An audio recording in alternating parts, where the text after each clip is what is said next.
සුබ දවසක් යාළුවනේ. මේ වැඩේ මම හිත කරනවා කියලා ඔයාගේ වැදගත් වැඩක් ඔයා හෙටට කල් දැම්මනේ.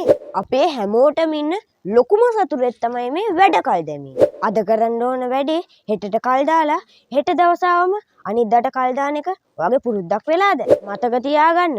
ඔයා කල් දාන්නේ ඔයාගේ වැඩ විතරක් නෙමෙයි. ඔයාගේ මුළු අනාගතේමයි. මගේ අක්කා ඔයාලට ඒකේ ඇත්තම කතාව කියලා දෙන්න.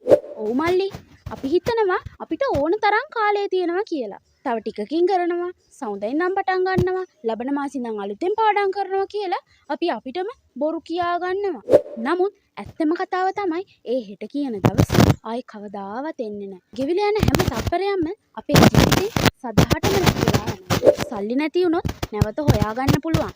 නමුත් අපේ ජීවිත කාලය නැවත කිසිම දෙයකට හොයාගන්න බෑ. ඒ නිසා යාළුවනේ මේ කම්මැලිකම හා වැඩකල් දැමීම කියන උගලෙන් බේරෙන්නේ කොහොමද?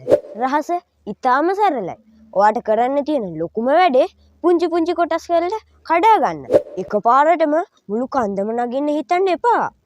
පළමු පියවර තියන්න. උදාහරණයකට ඔයාට පොත කියවන්න කම්මැලි නම් මම විනාඩි 5කට පොත කියවනවා කියලා පටන් ගන්න.